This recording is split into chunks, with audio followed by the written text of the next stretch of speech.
안녕하세요. 저는 40대에 접어든 평범하게 그지없는 대한민국 여성입니다. 일남이녀 집안의 장녀로 태어나 약간 돌아있는 상태로 어린 시절을 보내긴 했지만 지극히 평범한 학창 시절을 보냈고 또 지극히 평범한 직장인이 되어 살아가고 있어요.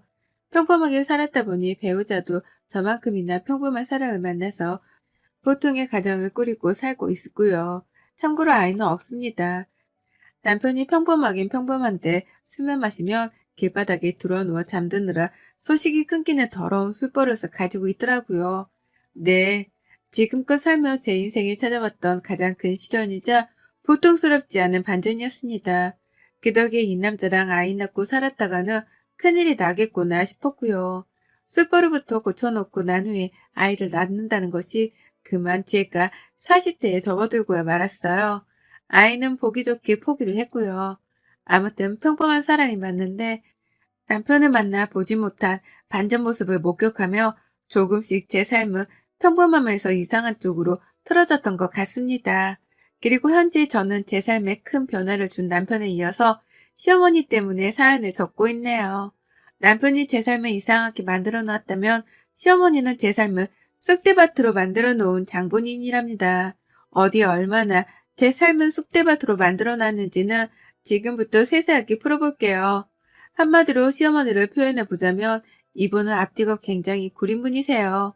며느리인 저의 평가니까 조금 객관적이지 못하다 싶을 수도 있지만 사실입니다. 정말로 앞뒤가 구리세요. 결혼 초부터 시작된 남편과 제 사이의 이간질로 인해서 한동안은 제가 마음고생을 엄청 했답니다. 앞에서는 우리 며느리라고 하시면서 잘 챙겨주시는 듯 하더니만 뒤에서는 남편을 붙들고 제가 미련스럽다며 뒷담화를 엄청 깠더라고요. 행동이 굼떠서 시어머니가 꼭 시켜야만 움직이고 그제서야 움직이는 것도 답답해 죽겠다고 말이죠. 말을 꺼내는 것도 속으로 한참 생각하고 말하는 것 같은 게 꼭 가식덩어리 같다고요. 이 말을 듣고서 한동안은 정신이 멍해 일도 잘 손에 잡히지 않았답니다. 저로서는 처음 들어보는 저를 향한 평가였기에 인생을 다시 태어난 듯 황망했죠. 대한민국에서 나고 자라 스피드 하나만큼은 최고라 여기며 살던 저였거든요. 느리고 답답하고 속에 꿍해놓고 사는 게 싫어서 행동 하나만큼은 결단력이 빠르다 자부하는 저였습니다. 오히려 회사에서도 일처리가 늦은 부하 직원을 보면 속이 답답해 한숨이 절로 나오기도 하는 저였고요. 누구보다 빠른 걸음으로 지하철역을 뚫고 나가고 누구보다 빠른 대사로 뒤처짐을 경계하며 살던 저였는데 그런 제게 답답하다는 사람은 시어머니가 처음이었어요. 남편으로부터 이 말을 전해들은 뒤에 제 행동을 좀 더 고쳐보고자 노력도 했습니다. 시어머니가 부르시면 일부러 더욱 빨리 몸을 움직였고 내가 나서서 잔일을 하기를 원하는 건가 싶어서 저 혼자 부엌에 죽 치고 서서 설거지를 해보기도 했죠. 그러자 그때부터 어머님은 뒷담화를 멈추더라고요. 제가 나서서 잡일을 도맡아 하며 집안의 가정부 역할을 충실히 하기 시작한 그 순간부터 어머님은 모든 게 괜찮아졌다는 듯이 앞뒤 태도를 명확히 하셨답니다. 더 이상 뒷담화를 할 것이 없다는 것 마냥 말이죠. 하지만 잠깐의 뜸을 들이고서 또 이놈의 이중적인 병이 도지셨더라고요. 저희 부부가 아이를 안 낳고 있으니 그걸 가지고 문제를 삼기 시작하신 겁니다. 앞에서는 요즘은 그게 대세다. 니들이 알아서 할 문제니까 우리는 전혀 관여하지 않으마. 라며 쿨한 척을 하시더니 정작 뒤에서는 또 남편을 붙잡고 제가 몸에 문제가 있는 게 아니냐는 식으로 뒷담화를 깠다는 겁니다. 그게 아니라면 왜 여태 아이를 낳지 않고 있냐고 말이죠. 본인 입으로 저희 부부가 알아서 할 문제니 관여하지 않겠다고 말을 하셔놓고 뒤에서는 전혀 다른 태도로 저를 욕보이고 계셨던 겁니다. 자기 아들한테 문제가 있어서 그런 거라는 생각 따위는 하지도 않으신 채 말이죠. 그걸 또 전 남편을 통해서 듣게 되었고 이런 말들을 그대로 전해주는 남편이 밉다가도 뒷담화를 한 시어머니가 밉고 또 그런 와중에 같이 누워 사는 남편이 밉다가도 또 멀리 사는 시어머니가 미웠습니다. 이런 생각이 반복되며 꼬리에 꼬리를 물었던 것 같아요. 결혼하고서부터는 절대 평범한 저의 모습으로 돌아갈 수 없었답니다. 늘 마음을 불편하게 하는 사람들의 존재로 속을 썩였죠. 저도 사람인지라 속이 확 터져버리려고 할 때가 있긴 있었거든요. 앞에서 싱글방글 우는 시어머니를 보며 뒤에서는 또 딴 말을 하겠지 싶어 말이죠.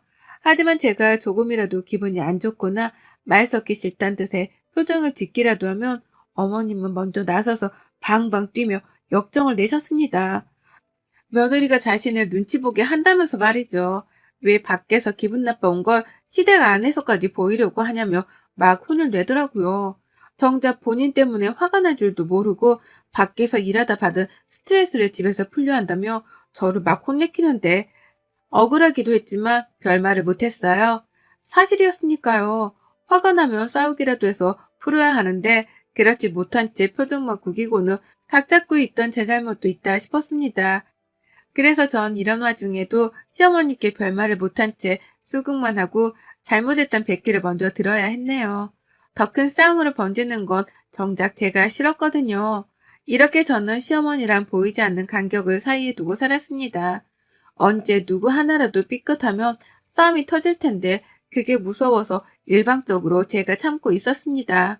이렇게 답답함을 유지한 채로 시댁에 가면 늘 시어머니 눈치를 보기 바빴고 잘 지내고 온 날이라 할지라도 어제 어디서 제 뒷담화를 깔지 모른다는 생각에 진심을 느낄 수는 없었답니다. 남보다 못한 사위와도 다름이 없었죠. 그리고 이런 모습을 저희 친정에서는 너무 안타까워하셨어요. 특히 저희 아버지는 제가 너무 힘들게 사는 게 아니냐면서 그 나이에 눈물까지 자주 훔치셨습니다. 자신을 쏙 빼다 닮고 가장 아끼며 키웠던 큰딸인데 결혼해서 아이도 낳지 않고 마음고생이 심한지 살이 쪽쪽 빠져가는 걸 누구보다 안쓰러워 하셨던 거죠. 옆에서 지켜보며 말입니다. 그와 더불어 한 번은 결혼 2년 차에 저희 아버지가 남편과 저의 대화를 엿들은 적도 있었어요.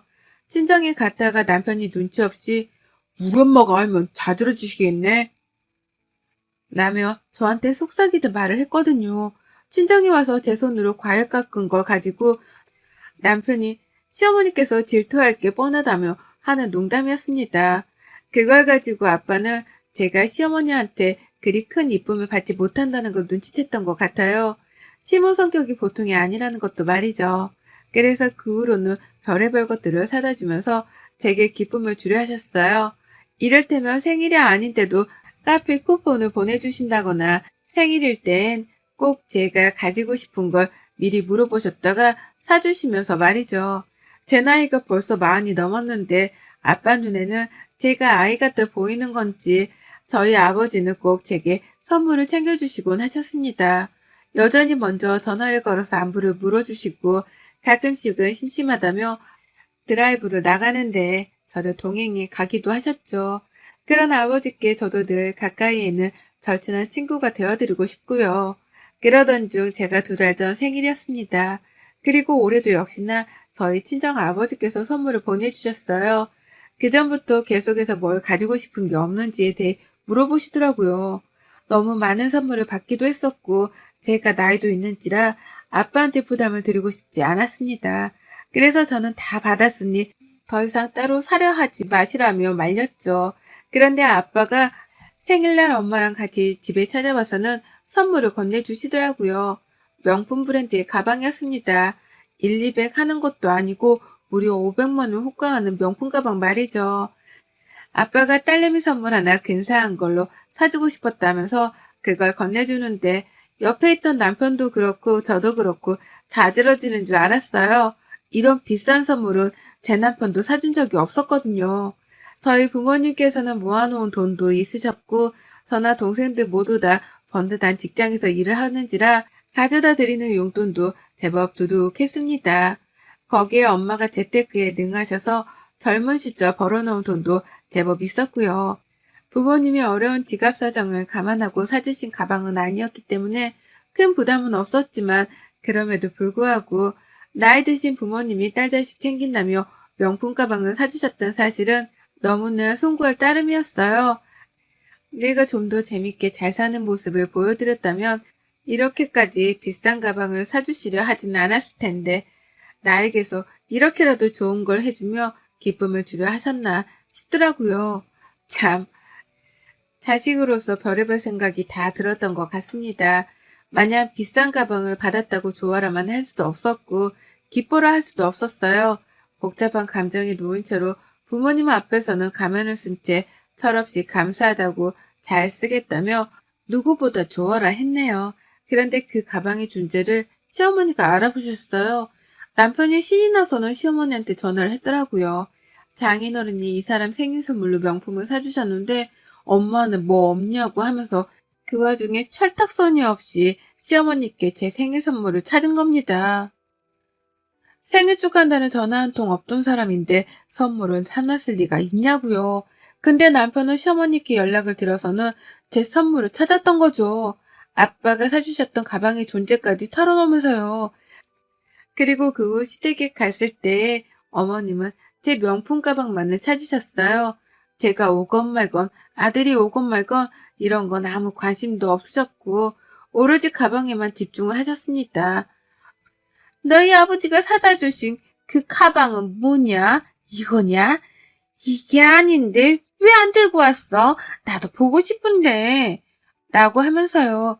그 바람에 저는 부담스러워서 안 메고 갔던 가방을 그 후에 시댁을 방문할 때 맸고요. 그날 어머님은 니네 아버지도 참 나이 먹은 딸한테 이게 뭐니? 얼마나 돈이 남아 돌면. 라고 하면서 가방을 한참이나 만지작거리셨어요. 앞뒤가 워낙 다른 분이신지라 도무지 무슨 생각을 하고 계신지 감도 안 오더라고요.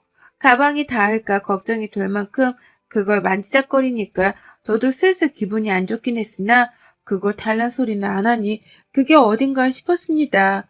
본인도 시아버지가 사주신 명품 가방이 2개 있으면서 난 이런 걸 언제 받아보나 라고 하며 누구 들으라는 식으로 말씀을 꺼내는 것도 살짝은 이해가 가지 않았죠. 그러다 생각했습니다. 시아버지한테 새로운 가방을 또 선물 받고 싶어서 질투작전을 벌이시는 건가 싶더라고요. 그러니까 굳이 며느리한테 가방을 시댁으로 들고 오라고 하신 걸로도 모자라 이런 걸 언제 받아보자는 말을 해가면서 관심작전을 펼쳤던 것이라고 말이죠. 그래서 저는 어머님이 가방을 하루 좀 빌릴 수 있겠냐고 물어보는 말에 네라고 대답을 했습니다. 별말 안 했거든요. 그냥 집에서 메고 있겠다고 황당하게 말씀을 하길래 시아버지 앞에서 가방을 보여드리려고 그러는 건가 싶었어요. 그래서 새 가방을 받아내려 저러시는 건가 싶은 마음에 별 경계를 하지도 않은 채 그러라고 했습니다. 분명 집에서 가지고 있겠다고 했으니까요. 하지만 그날 후 저는 가방을 되돌려받지 못했어요. 이틀이 지나고 또 일주일이 지나도 먼저 돌려주겠다는 말을 안 하길래 물어봤습니다. 가방을 돌려받으러 집에 가겠다고 말이죠. 하지만 어머님은 바쁘다고 집에 없다는 핑계를 대시면서 제가 집에도 못 오게 하셨어요. 평소에는 그렇게 와라와라 노래를 불러가면서 저를 찾으시던 양반이 말입니다. 제 가방에 행방을 찾기 시작한 건 그때부터였어요. 이러다 시어머니가 우리 아버지가 사주신 가방을 얌체처럼 가져가는 게 아닌가 싶었던 마음에 하루빨리 내 가방을 되돌려받겠다며 연락을 취했죠. 집에 놓고 가시면 제가 들어가서 그냥 가지고 나오겠다고도 해봤고 저녁에 바쁘시면 하루 정도 시간 되는 오전에 우리 집에 들려서 가방만 놓고 가시라고 집 비밀번호까지 알려드렸습니다. 하지만 그럼에도 어머님은 소식이 없었어요. 어머님뿐만 아니라 제 명품 가방도 소식이 딱 끊겨버린 것이었죠. 그렇게 저는 무려 한 달을 버텼습니다. 내 아버지가 주신 가방을 제대로 몇 번 들어보지도 못한 채 시어머니한테 가져다 드렸고 그러고는 무려 한 달이나 가방의 행방을 찾지 못한 채 시어머니의 연락을 기다렸어요. 어머님은 그 한 달 사이 저를 집으로 부르기는커녕 연락조차 닿기가 쉽지 않았고 그러는 사이 자기 아들인 제 남편하고도 연락을 안 하시더라고요. 참 희한한 노릇이었죠. 평소 같으면 며느리 뒷담화를 하기 위해서라도 남편이랑은 꼭 통화를 하던 어머님이셨는데 말입니다. 그러다 보니 저도 의심이 증폭되었고 안 되겠다 싶더라고요. 참고 참다가 갑자기 어느 순간 폭발을 해서는 오늘은 당장 끝장을 봐야겠다면서 시댁으로 달려갔습니다. 예고도 없이 시댁을 방문했었고 남편조차 몰랐어요. 시댁에 들이닥치니 어머님이 안 계시더라고요. 정말 바쁘시구나 싶어서 황당하던 중 시아버지께는 제 가방만 찾고 돌아가겠다면서 무턱대고 안방으로 들어갔습니다. 그러자 시아버지가 너무 당황해 하시면서 말리시더라고요. 급기야 가방 없다? 라는 말을 꺼내기까지 하시면서 저를 말리셨어요. 가방이 왜 없냐고, 그게 말이 되냐고 물으니 더 자세한 대답은 당연히 회피하셨고요. 시어머니가 메고 나가신 건가 싶어서 기분이 더 잡쳤습니다. 그리고는 당장 어머님을 만나 가방을 돌려받겠다면서 시어머니의 행방을 물었죠. 친구들을 만나러 나가셨어도 괜찮으니 약속 장소를 알려달라고 했죠. 주변에 사람들이 많으면 오히려 시어머니 망신을 줘서라도 가방을 낚아채울 생각이었습니다. 그런데 아버님은 그것마저도 얼버무리셨어요. 제가 급기야 결혼하고 처음으로 시아버지 앞에서 언성을 높이며 시어머니를 찾았더니만 그제서야 정말 어렵게 입을 여시더라고요. 여행 갔다. 라고 말입니다. 어머님이 저한테는 허락도 안 구하고서 제 가방을 여행 갔는데 가져가셨다는 겁니다. 아직 3달이나 남아있었던 자기 칠순 여행이요. 기가 막혀서 말도 안 나왔네요. 당장 시어머니는 연락이 안 되는데 여행을 떠나셨고 시아버지는 아무것도 하지 못하시고 그 집안에서 답답해 숨이 넘어가는 줄 알았어요. 시아버지한테 화풀이를 할 수 없는 노릇이니까 앞에서 막 신경질만 내다가 일단 집을 나왔고 그로부터 3일 내내 시어머니를 만나겠다며 매일같이 퇴근하고 시댁을 찾았어요. 어머님이 언제 집에 돌아올지에 대해 시아버지가 말씀을 안 해주신 바람에 하는 수 없다며 제가 시댁으로 출근 도장을 찍은 거죠. 그리고 저는 무려 일주일이 또 지나서야 시어머니를 뵈었습니다. 정말로 여행을 다녀오셨더라고요. 그것도 동남아로 해외여행을 말입니다. 피부가 새까맣게 타서는 누가 봐도 휴양지에서 놀고 먹다 온 모습이더라고요. 집으로 찾아온 저를 보며 기겁을 해서는 진보다리를 숨기려 하는데 때는 이미 늦었죠. 저는 어머니께 아는 척도 하지 않고 그 가방을 제 손으로 뒤졌습니다. 내 아빠가 주신 선물만 찾고 집에 돌아갈 거니까 아무 말씀도 하지 말라고 말을 한 채 제 손은 누구보다 열심히 어머님의 여행 가방을 뒤졌어요. 하지만 제 명품 가방은 아무 곳에도 없었습니다. 어머님은 다소 난폭한 제 모습에 방법이 없다 싶었는지 앞에서 안절부절을 못하더니만 내 가방 어딨냐고요. 당장 내놔요. 라고 발악을 하며 소리를 치는 저를 향해 처절한 목소리로 대답하셨어요. 없어. 라고요. 뱉어낸 말에 책임을 져야 했고 답은 없다 싶었던지 눈을 질끈 감은 시어머니 감이 오더라고요. 어디다 잃어버리기라도 한 건가 싶어 왜요? 왜 없어요? 라고 물었더니만요. 세상에 예상치 못한 대답이 돌아왔습니다. 그걸 팔았다네요. 친구한테요. 친구네 부부가 같이 동남아 여행을 가려고 비행기 티켓에 호텔까지 다 예약을 해놨었는데 친구 남편이 바람을 피우다가 걸려버린 바람에 이혼을 했다는 거예요. 그래서 어머님 친구는 졸지에 여행을 혼자 갈 처지가 되었다고 하고요. 그걸 같이 가주는 대신에 저한테서 받은 그 명품 가방을 친구한테 넘겼다는 겁니다. 여행 경비 대가로 명품 가방을 선물했다는 것이었어요. 그걸 친구분께서는 요즘 명품 가방이 재테크용으로도 좋다면서 덥석 받기도 했다고 하고요. 정말 첩첩산중이었습니다. 화가 나 눈에 보이는 게 없었어요.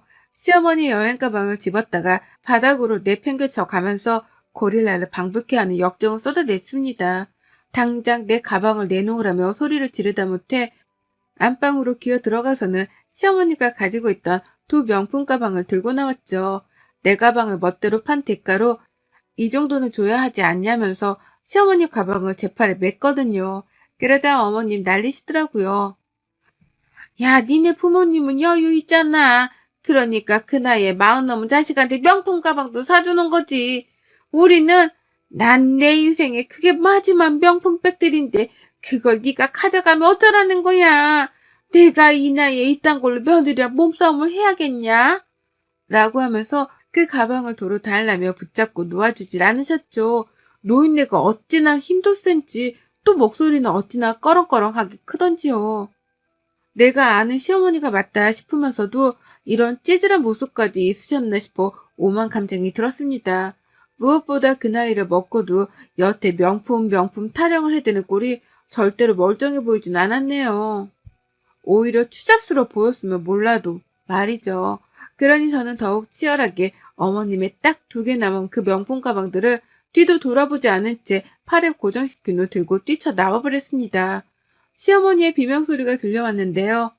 이제 이거 제 거예요. 제 가방 도로 가져다 놓기 전까지는 이건 제 겁니다. 일주일 안에 안 들고 오시면 저 이거 싹 다 팔아버릴 거예요.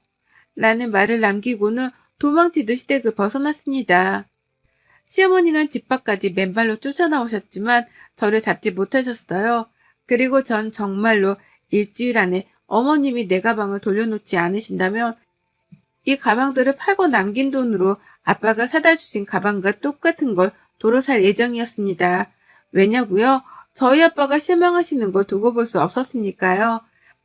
제가 잘 메고 다니는 모습을 보여드리고 싶었고 그러기 위해선 똑같은 가방을 사놓는 게 최선이었습니다. 그리고 그 후 어머님은 일주일 안에 제 가방을 돌려주지 못하셨답니다. 난리도 아니었어요. 자기가 매일 친구한테 매달리고 있는데 친구한테 연락이 안 된다 어쩐다 하면서 별별 살려달라는 소리까지 하시더니만요. 결국 시간 안에 가방을 가져오지 못하게 되시면서 저는 계획했던 대로 어머님의 명품 가방 2개를 중고 사이트에 팔아 넘겨버렸답니다. 정말로 재테크가 되는 건지 생각보다 가방값이 후했어요. 그리고 전 그 돈을 매장에 들고 가서 아빠가 사주셨던 가방 모델과 똑같은 걸로 도로 샀답니다. 결과적으로 저는 아빠가 주신 명품 가방을 지금 현재 들고 다니고 있고요. 시어머니는 여행 한번 간 것과 명품 가방 3개를 퉁친 꼴이 되었답니다. 제가 가방을 이미 팔아넘긴 줄도 모르고는 여전히 돌려달라 문자도 보내오고 계시는데요. 전 어머님이 하셨던 것처럼 잠수를 타고 있어요.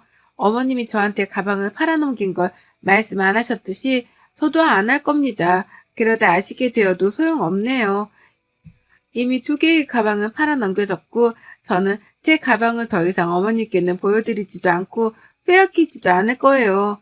그러게 며느리 가방은 왜 함부로 손을 대다 못해 친구한테 넘겨서는 이사단을 만들어 내신 건지 그 나이에 명품 거리는 것도 참 추접스럽고 그 나이에 며느리랑 가방 하나로 몸싸움을 한 것도 두고두고 회자가 될 것 같습니다. 함부로 내 친정은 금전적인 여유가 있으니 이런 가방을 마음껏 사줄 거라고 단정 지으신 것도 큰 실수였고요. 지금 제 심정은 이런 시어머니가 내 시어머니란 것이 그 어느 때보다 쪽팔립니다. 한 번도 자랑스러웠던 적은 없지만 이번 일로 인류애까지 상실된 기분이랄까요? 어머님은 지금쯤 자기 가방 한 방을 두고서 얼마나 똥줄 태우고 계실런지 안 봐도 뻔한데 그걸 가지고 또 사이다를 마신 기분이라 슬굼기도 해요. 다만 저는 이렇게 사연을 적으면서라도 시어머니로부터 받은 열불과 쪽팔림을 누군가와 나눠보고 싶었답니다. 여러분의 생각은 댓글로 남겨주세요. 오늘도 시청해 주셔서 정말 감사합니다.